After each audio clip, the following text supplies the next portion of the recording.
Before you give up on your art, you have to learn about Auguste Rodin, one of the best artists to ever live. His story will give you the strength to keep on going for the rest of your life in whatever you do, no matter what. Auguste Rodin wants to become one of the great artists of his time. And what do you do in the 19th century when you want to become great? You have to go to the schooling system. You have to apply to one of the big schools, and that is exactly what he does. He goes to the École des Beaux-Arts in Paris. The first time he applies, he gets rejected. The second time he applies, he gets rejected as well. But the third time, it's going to be different. This time he is going to get a chance. This time they will see his greatness. This time they will allow him to start his life as an artist. Now you have to imagine him holding his portfolio in his hand as if his life depends on it. He walks inside of the school. He waits for his turn. The admission committee asks him to come inside, and he hands over shakingly with his hands the portfolio. And they look at it for a fraction of a second, and they tell him, Rodin, you're just not good enough. This is just way too unconventional. You don't have the foundational classical skills that we require for you to be part of our school. Now Rodin takes his portfolio. His heart sinks in his chest, and he walks off because he knows he's not going to apply anymore. 3 times a rejection is more than enough. This is it. His parents are aging. He has to take care of them. He needs to figure out a way, and desperately he takes on a job. He takes on a job in Belgium where he will be assisting people making sculptures for all sorts of buildings. So some kind of architecture type of stuff.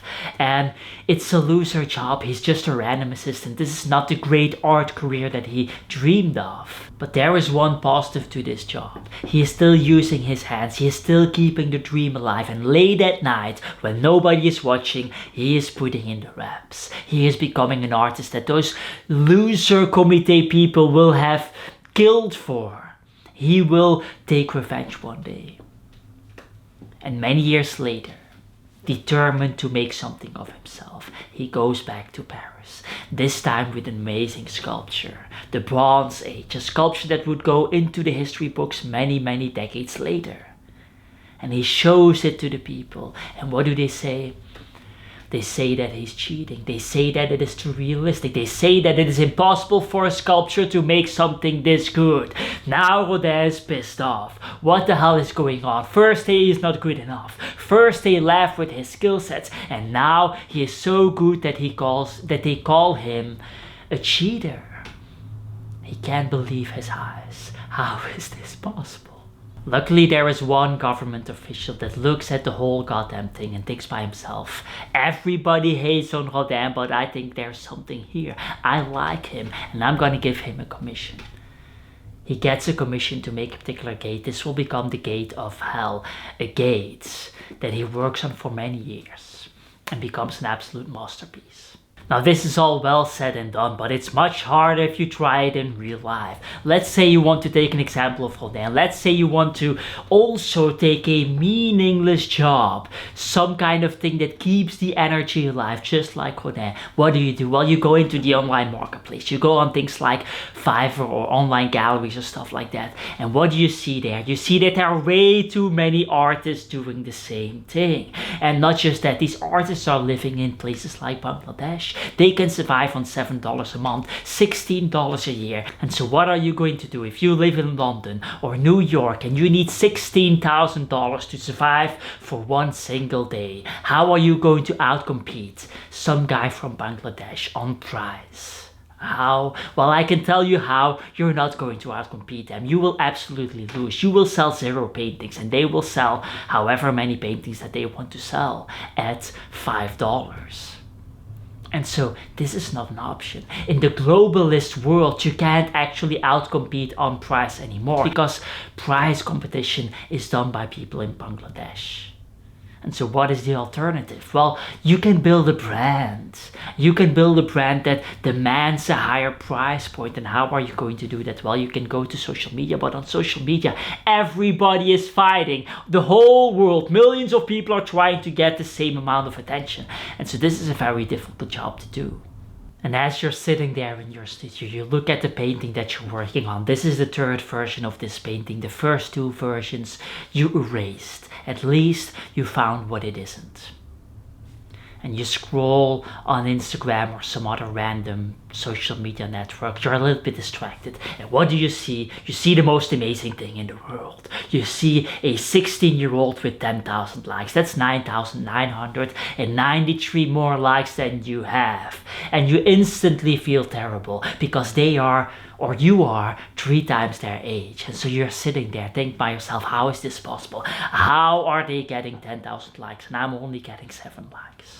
And what you imagine when you see these 10,000 likes on an Instagram post from some young dude, you imagine an Instagram genius, a 3-year-old Instagram genius that has everything figured out. A content calendar that is already planned out for 3 fucking months. Every single day planned out because that's how smart these people are. That's how disciplined these people are. You imagine collectors lining up to buy their works. You imagine that galleries are knocking on their doors, trying to get in, trying to get representation with them because of all the social media followers and likes that they have. You're imagining 3-year-old women in their DMs trying to get their attention. That's the type of stuff that you're imagining. But here's the thing. None of that is real. None of that is true. None of those things exist. These social media geniuses with their full content calendars already planned out don't exist. What does exist is people with 10,000 likes that are refreshing the page 100 times because they're that insecure about the amount of likes that they get. People, 10-year-olds, 16-year-olds, 18-year-olds with 10,000 likes that are then looking at your posts and thinking by themselves, oh my god, this is really good. These people are coming from me, I better hurry up. But these 3-year-olds, they are not watching these videos. They are not getting any business insights and so they don't have any business insights, meaning that they are only getting the attention. They are getting 10,000 likes, but $0. And so what are you actually jealous of? Nothing. There's nothing to be jealous of. Those people that you are jealous of are jealous of you, and this is some kind of vicious cycle of jealousy. And of course you are a superstar yourself. You are somewhat of a genius, you know this stuff. But the moment you're distracted and you're scrolling on Instagram, you don't think about that. And so what goes on in your mind? You suddenly reflect over the last 10 years and you feel bad. Because they are getting all of the likes. And what have you done in these 10 years? Nothing. You've wasted your time and you feel terrible. Constantly in that comparing mode, you feel terrible. You can't even see the difference between the first 3 years of your art journey and the last 3 years of your art journey, except for the fact that there's some kind of medium shift. Now you're not doing aquarelle anymore, but oil painting, for example. That's it. There is no actual progress. And so all of these feelings go into your mind and you feel terrible. You might even stumble upon some guy or some girl that's 30, that starts a new channel out of scratch, a new Instagram page, a new TikTok, and in a matter of 3 weeks, they go from 0 to 50,000 subscribers. And you think by yourself, what the hell is going on? How is this possible? I've been spending 10 years on this. I've spent 10 years of my life on this thing, and they go from 0 to hero in 3 weeks. Now I talk with these people. I talk with these people that go from 0 to hero in 3 weeks, and I can tell you that this is not true. I can tell you that the reality is that they've been at it for 8 years. It's their 7th channel. The first 6 channels completely failed, and now the 7th channel takes off after 3 weeks. And so what you get to see is 3 weeks, but the reality is that it's a 7-8 year journey. And so what happens on social media is that we are comparing ourselves. And you know this is not new information for you, but we are comparing ourselves. Or behind the scenes with someone else's highlight reel, or behind the scenes with someone else's best shots of their lives, their best smile. They took 16,000 pictures, and then the one with the best smile, that's the one they took and put on Instagram. And so if we are comparing ourselves with that, of course we are going to feel terrible. Of course we are going to feel bad. And then there's also the quality over quantity approach. And the smart artist that you are, full of brains, full of quality, full of capacity, you tell yourself, perhaps I should try this. Perhaps I should pour my whole entire heart in one single post. Perhaps I should spend hundreds of hours on a particular painting, and that painting will then blow up. And so you create a plan for yourself, 5 hours a day for 3 months. You are going to work on this amazing piece of art, 450 hours in total. And then you will post it in October and it will go nuts. It will absolutely go viral. You can already see it in front of your eyes. The first couple of hours it will go a little bit slowly, but then suddenly it will blow up. Hundreds of likes every single minute, thousands of likes every single hour. Everything is going to blow up for days on end, tens of thousands of likes in total, and people will go nuts in the comments. They will just full comment section full of love for your art. The DM section full of love for your art. Everything. Your friends, they will suddenly out of nowhere praise you and tell you, oh my god, I knew that you would make it. Those same friends that were laughing 3 years earlier. Everything's going to be amazing. And so as you are seeing it in front of your eyes, you try it. Weeks go by and you see the progress in your painting. Months go by and you think by yourself, this is it. This is the best work I've ever made in my life. This is absolutely going to go viral. And so you post it at 5:59 p.m. and a couple of hours later, it happens. The first tear rolls from your eyes because you got 5 likes. 450 hours of work for 5 likes. This is absolutely insane. You might as well go on the streets and do some flyering. This will get you more likes than this all Instagram bullshit. 450 hours for 5 likes. People in my community, the artist formula, get more likes than this average Instagram post. 450 hours of work. This is absolutely nuts. And in the next couple of weeks, depression comes in. The next couple of weeks, you start to realize that this is all just one big cow milking system where the big overlords on social media are milking those creators dry. Of course, the top level creators are making all of the money, but those in the middle or all the way down at the bottom are getting nothing, and the pain is unbearable. Now, a smart person that you are, you of course know that quality doesn't actually matter in the art world, and quality doesn't actually matter on social media. If you look at what performs on social media, Lost leaves the circle, gets $100 million. I mean, this is just a clown world. These are not qualitative videos. They're entertaining, and that's about it. And so, you realize all of this. The whole Rodin strategy, Auguste Rodin, doesn't work in the 21st century. Becoming so good that you can get ignored doesn't actually work. You see it on social media all of the time. People that are putting massive amounts of time in and then don't get the likes they deserve.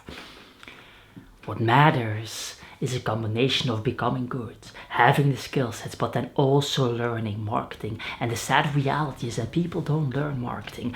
Less than 1% of the population has read a marketing book from all the way in the beginning to all the way in the end. That's less than 1%. If you read just one book, you already outperform 99% of people with just one book. Now, of course, a better version than one book is the artist formula, where I go over my entire process, my entire blueprint on how I market and how artists in general can market their stuff online, offline, anywhere today. Let's say that you don't want to do that. Let's say that you want to go the alternative route. The alternative route is, of course, to buy books that are slightly outdated with marketing information that doesn't matter. The outdated aspect is actually not that important because human psychology never changes. Technology will change for eternity, but human psychology never does. And so if you are learning from these older books, 20 years old or 30 years old, these concepts still apply today. Now, once you understand the marketing and sales aspect of it with those books, it's not perfect. You don't have a perfect strategy yet, which doesn't matter. You go into communities, and in those communities you connect with other artists, and in those connections you will find Not just information that works in the 21st century right now that you can copy paste and you can do yourself, but you can also find people that are like-minded, people that are feeling what you feel, people that have also tried on social media, people that have also failed on social media, people that have also tried to sell their art and got some successes and got some failures. And as you are finding that community of like-minded people, you can find some kind of hope. And hope is very powerful. The thing that pushed Rodin all the way through to all the way in the end was hope. You're as good as the average of your 5 best friends. And if those 5 best friends simply don't understand anything about art and are laughing with you as you are going along, constantly reminding you of the fact that you have to get a real job, then you are going to quit. It's that simple. You need those like-minded individuals, those like-minded artists that can pull you over the line. And where are you going to find them? Well, you can go to conferences, you can go to fancy art conferences and pay for your accommodation and pay for your transportation and pay for your ticket and pay for everything. And if you're somewhat of an extrovert, you will probably find like-minded individuals there. The alternative, introverted version is of course to go to paid online communities. Why not free communities? Because free communities are just the same as Instagram. And what has Instagram given you? How many friends have you made on Instagram? 0. There's something about a paid community that just can be replaced with a free community when everybody who is there, everybody at the conference paid for the conferences, you get a particular type of person that is just on a different level. And so that is what I recommend you do. Go into those communities and make friends that can pull you over the line when necessary. What else are you going to do? Well, Rodin understood that at the moment that he got rejected year after year after year, he didn't take a goal that was extremely unreachable. No, what did he do? He took a goal that was very much in his reach. He took on a job in Belgium where he would make something that is similar to sculptures for buildings. Keeping the dream alive and keeping that momentum going and keeping on that journey that is your artistic journey. The thing about smaller goals, the thing about goals that you can achieve is that when you achieve them, you get a surge of energy every time you achieve a smaller goal. And so setting out the smaller goals will actually enable you to gain some kind of momentum that will make the bigger goals that are now unachievable suddenly achievable 1 year ahead, 2 years ahead. Now, a third thing I want you to consider is to focus on the process. Now, everybody throws this concept around as if it's nothing, so let me explain you what I mean with this. 2 years ago, I was in somewhat of a creative rut myself. 2 years ago, I was considering quitting the whole YouTube game because it was just not working. I was pushing out all of these videos and not really getting in return what I deserved. And so at that moment, I focused on the process. I focused on the reason why I started a YouTube channel in the first place. And what was my reason? My reason was to improve my communication skills. And YouTube allowed me to do that. And so the moment I focused on that, suddenly all of the likes just floated away. Suddenly the need for comments just floated away. Suddenly the need for AdSense just floated away because I was getting my goal. I was actually improving my communication skills. And so focusing on that benefit that you get, regardless of the invented, made-up metrics that you set for yourself, can get you a long way into that journey. The fourth thing I want you to consider is to go the alternative route. When everybody is rejecting you in one particular door, look at the other doors at your availability. What did Rodin do when the schools rejected him, when the galleries rejected him, when the art establishment rejected him? He went onto government contracts. He applied for government contracts and got those government contracts, and that became his big break. And he learned that probably most likely in that original job that he chose, where he learned from people above who probably got those government contracts when they were doing all of those buildings. And so it's in those small goals that you set for yourself that you might find the path that is your actual path. And how are you going to get those government contracts or any alternative method for that matter?